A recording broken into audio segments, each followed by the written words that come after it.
Um mundo cheio de segredos e um modo de viver desconhecido. Haviam criaturas que já não existem hoje e pessoas que viveram por muitos e muitos anos. Nessa época, gigantes percorriam a Terra, despertando o medo e a curiosidade de muitos. Estamos falando de uma era muito antiga, antes do grande dilúvio que aconteceu. Essa época é mencionada nos primeiros capítulos do livro de Gênesis.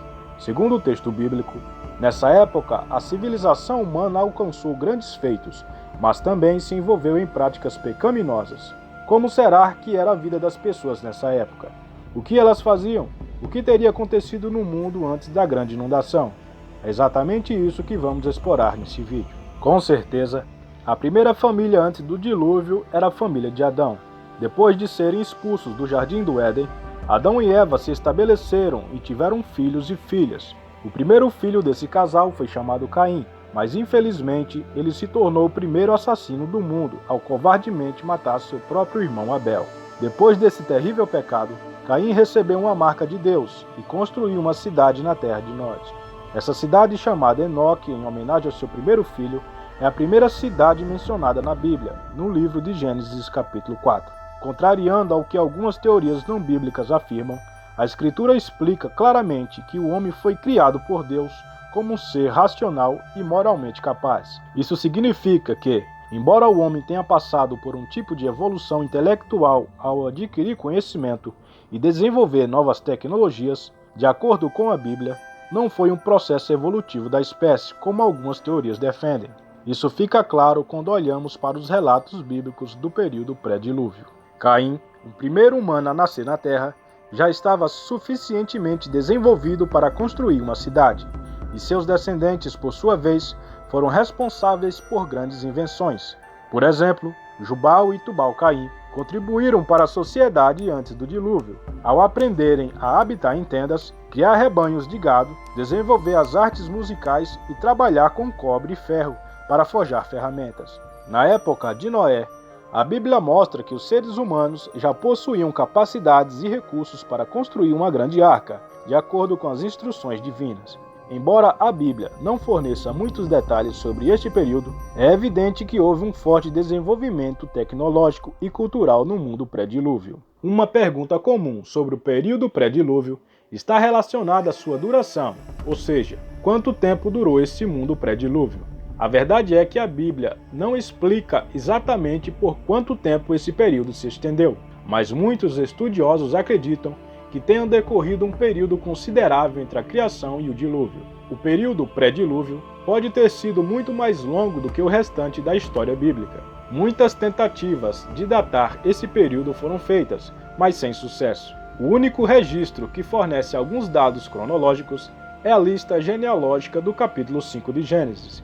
No entanto, essa lista não estabelece datas exatas, pois seu propósito principal é estabelecer linhagens, não fornecer informações cronológicas precisas. Além disso, algumas dessas listas genealógicas podem ser representativas e não exaustivas, com possíveis lacunas intencionais para destacar pessoas relevantes na história bíblica.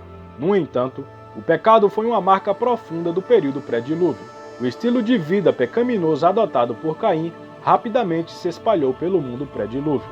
Por exemplo, Lameque, um descendente de Caim, foi o primeiro a praticar a poligamia, conforme registrado em Gênesis capítulo 4. Além disso, ele cometeu um duplo assassinato e se gabou de sua crueldade. Caim, após assassinar Abel, não apenas não se arrependeu de suas ações, mas também considerou o castigo divino injusto, conforme descrito em Gênesis capítulo 6. A Bíblia também relata que no período pré-dilúvio houve relacionamentos entre os filhos de Deus e as filhas dos homens. Alguns intérpretes argumentam que houve uma união entre seres espirituais, supostamente anjos caídos, e humanos na época pré-dilúvio, resultando em uma descendência híbrida chamada Nefilins. A palavra Nefilim vem do hebraico e pode ser traduzida como caídos ou gigantes. A descrição exata dos Nefilins é ambígua e não há muitos detalhes específicos sobre suas características físicas. Alguns acreditam que eles eram seres de grande estatura e força, talvez influentes na sociedade pré-dilúvio. A presença dos Nefilins na narrativa bíblica está frequentemente relacionada à corrupção e à depravação da humanidade antes do dilúvio. Eles são mencionados em Gênesis capítulo 6, versículo 4, mas a interpretação exata dessa passagem tem sido objeto de debate entre estudiosos e teólogos.